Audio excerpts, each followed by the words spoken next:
Live, local, late breaking. One of our officers has succumbed to his injuries. Now at 5, the U.S. Capitol on lockdown again. What we know so far about today's deadly attack. Also tonight, Vermont's new COVID-19 case numbers are in, and for one group in particular, they're not good. Come down, get it done, get it over with. It's painless, it's fast, it's simple. Plus, a new spot to give out shots when one local health department is moving into a new vaccination space. It was another chilly one today with temps in the 30s, but it'll start feeling like spring again this weekend. I'll let you know when to expect the most sunshine. And putting off pension reform, why Vermont's top Democrats say they're delaying any decision.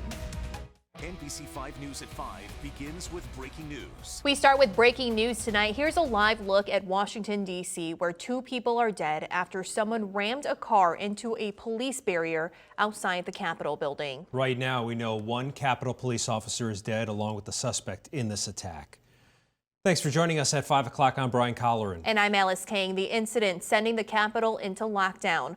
Police identifying the officer killed as William Billy Evans. Reporter Karen Kafa has the very latest from Washington, D.C. National Guard troops inside the halls of Congress. Washington, I'm Karen Kafa. Vermont Senator Patrick Leahy reacting late this afternoon, tweeting, "We are sending our concerns and our prayers in this somber time to the Capitol police officers who were struck earlier today at the North Barricade, and to all of the officers who protect not only the Capitol, but all who visit or work there." And New York Senator Chuck Schumer tweeting, "I'm heartbroken for the officer killed today defending our Capitol and for his family. I'm praying for the officer injured and his family." You can stick with NBC 5 News for any new developments as they come in, and be sure to download the MyNBC5 mobile app to get breaking news alerts sent right to your phone. We're back on the air right now to bring you updates of that breaking news in South Burlington at the University Mall. We've learned that one person has been shot, and police say that person has minor injuries. South Burlington police are asking people to avoid going to the University Mall in South Burlington right now. They say the active incident is still going on at this hour. NBC5's Zuri Hoffman is live on the scene, has been for the last 90 minutes. Zuri, what's the latest there? Yeah, as you guys said, police say there was a shooting here at University Mall in South Burlington. One person has minor injuries. This is what the scene is looking like. But for now, that's the very latest. We're live here in South Burlington. I'm Zuri Hoffman. Right, again, we have multiple crews at the mall right now gathering more information for you. But let's go over what we know so far.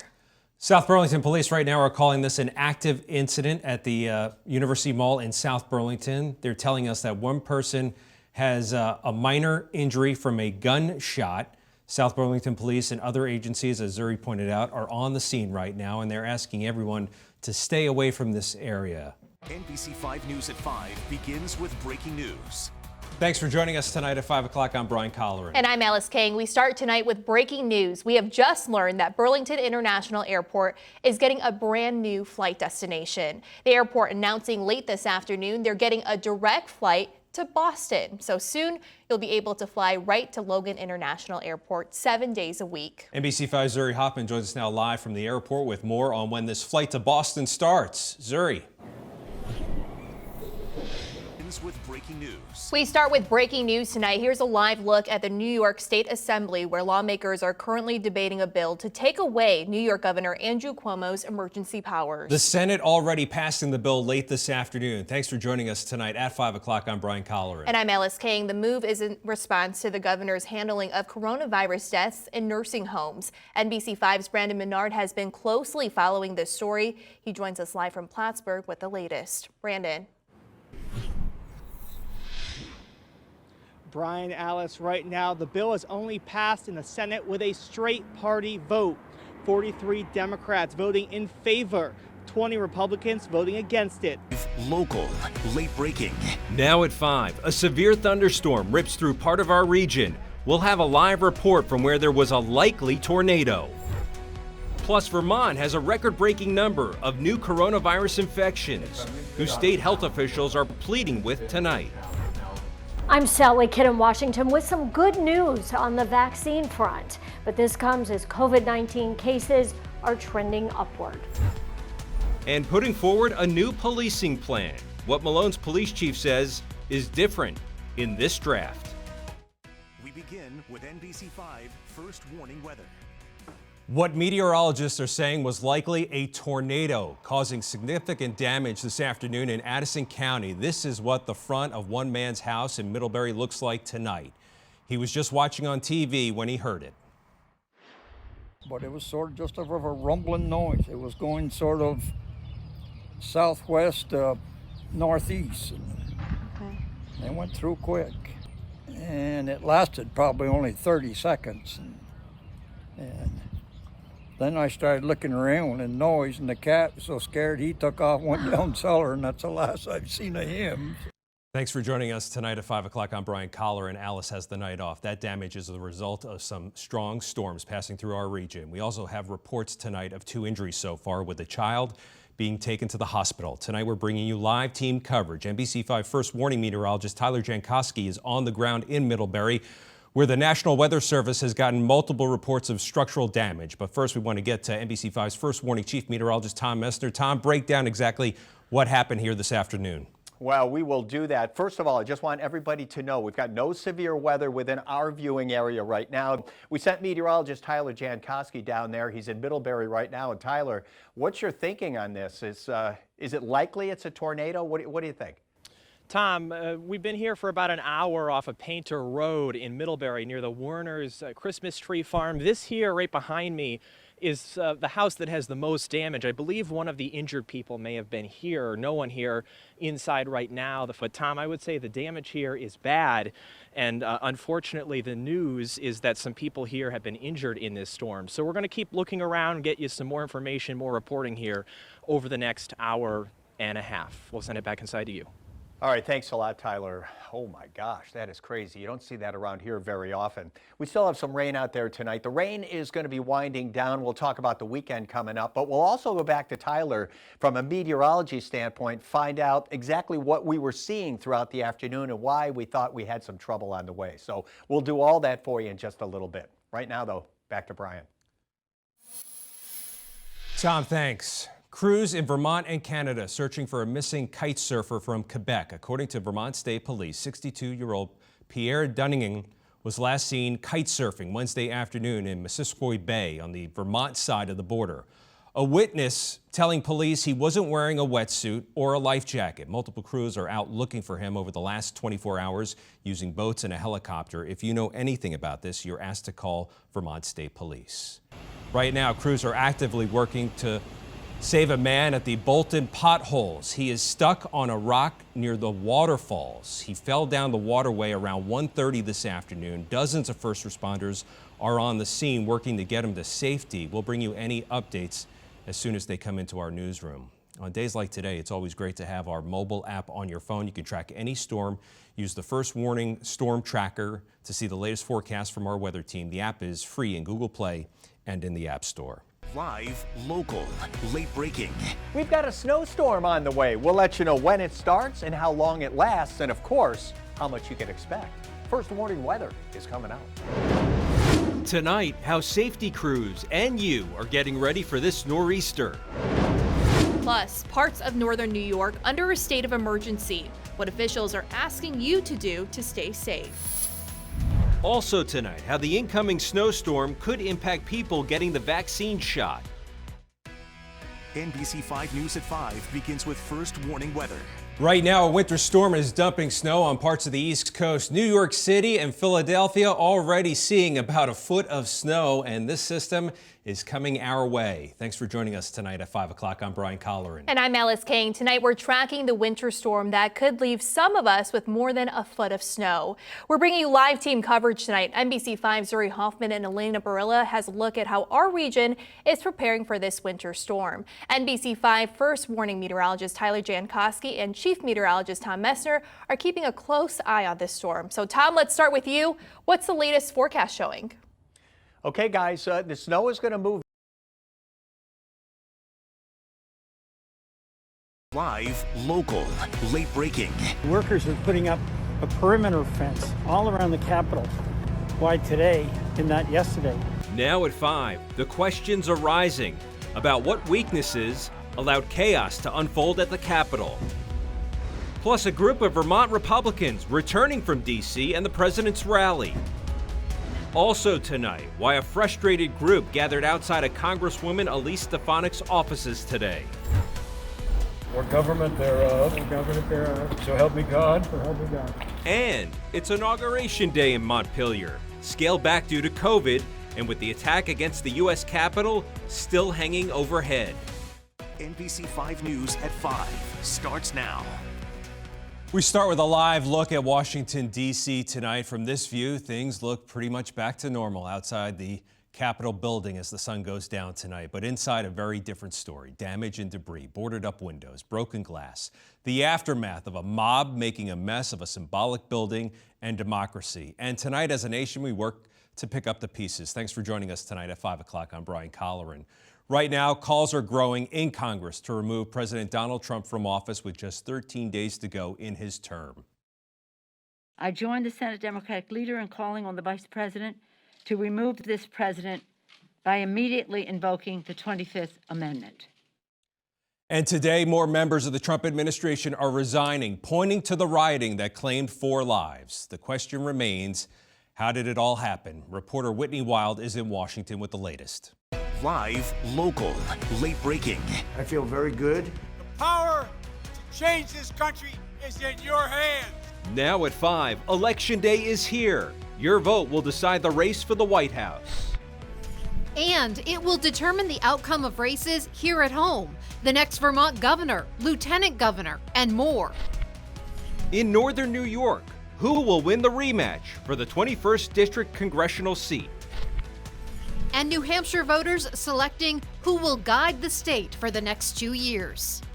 NBC 5 News at 5 starts now. In cities like Burlington and towns like Hanover, people braving the pandemic and the cold to cast their ballot in person. Many voters passionate about making their voices heard in this pivotal election. Voting this year, I think, it was very important. It's important to vote in general, but this year, we all need to get out and vote.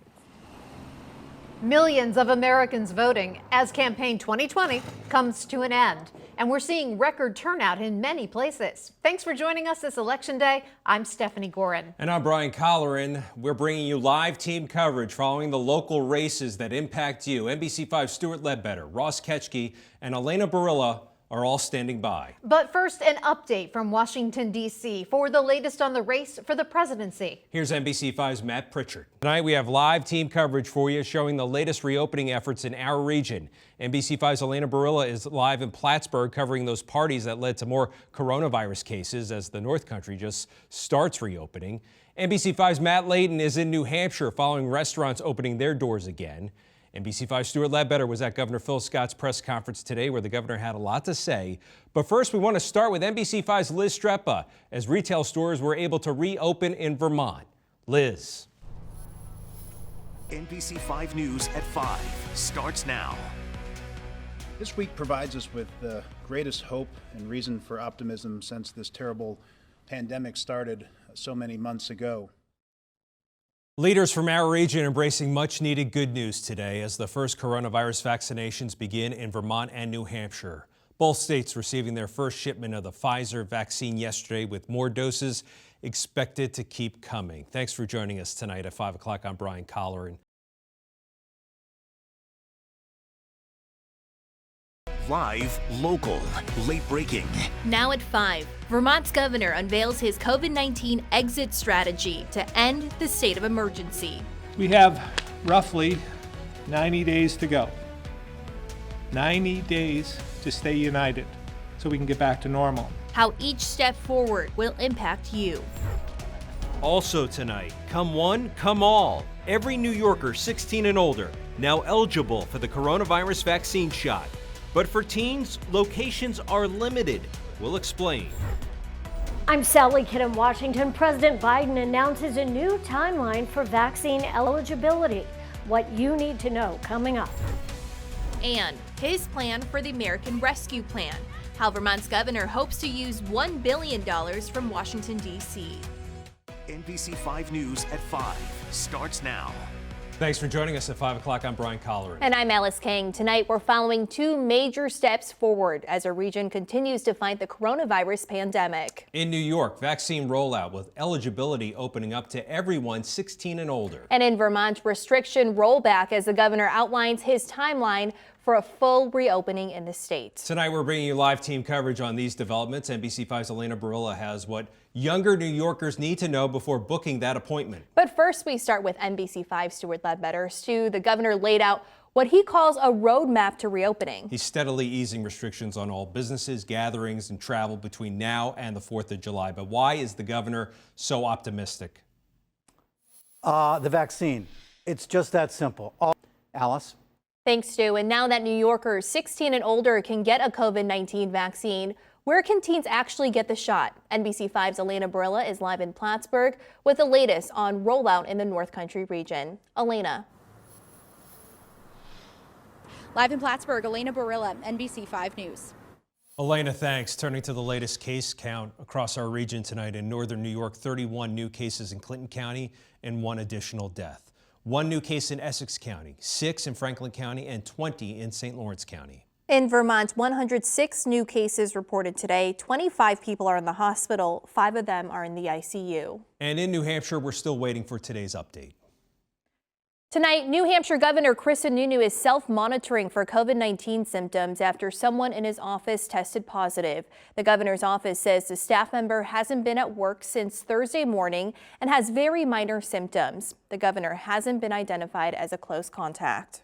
In a budget meeting this afternoon, Governor Scott's administration shared plans on what they want to do with $1 billion from the American Rescue Plan. The state fiscal recovery funds are part of a broader $2.7 billion rescue plan funds that are coming to Vermont. The proposal is aiming to use the money to expand broadband, housing, water quality, sewer, infrastructure, and climate change.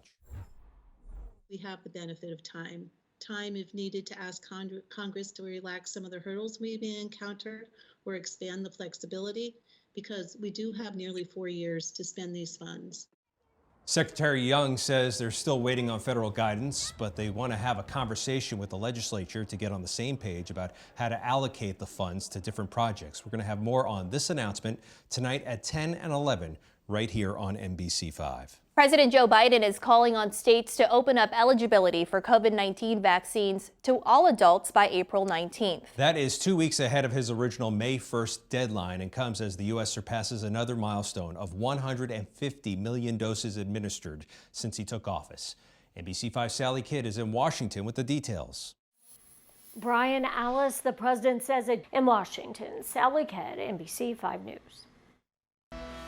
Turning to the weather now, here's a live look from our South Burlington camera tonight, looking out Mount Mansfield. NBC5's first morning meteorologist Tyler Jankowski working from the home office tonight. Tyler, what a beautiful day. Definitely less windy than it was yesterday. Yeah, some wild weather. It's crazy to see the grass turning green, and some will take a look in just a bit, guys.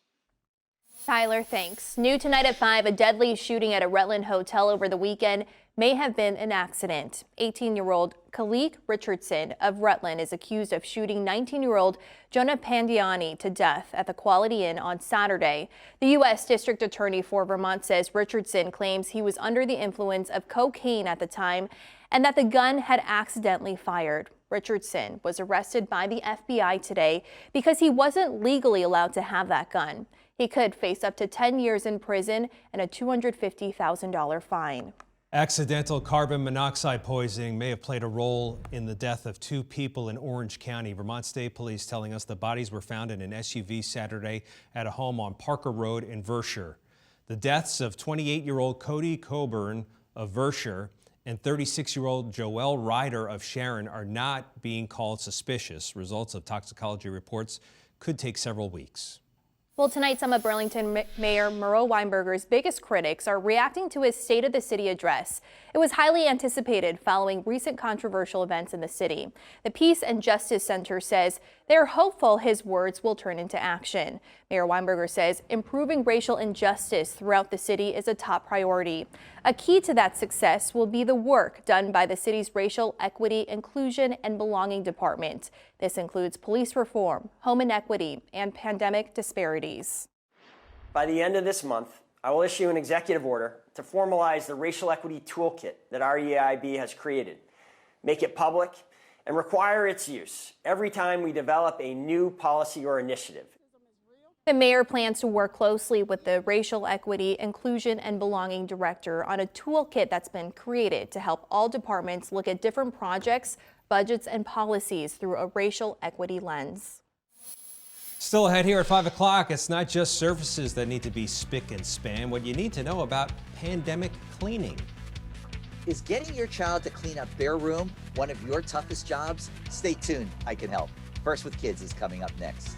And new at 5:30, think before you burn. What firefighters in our region say you need to watch out for right now.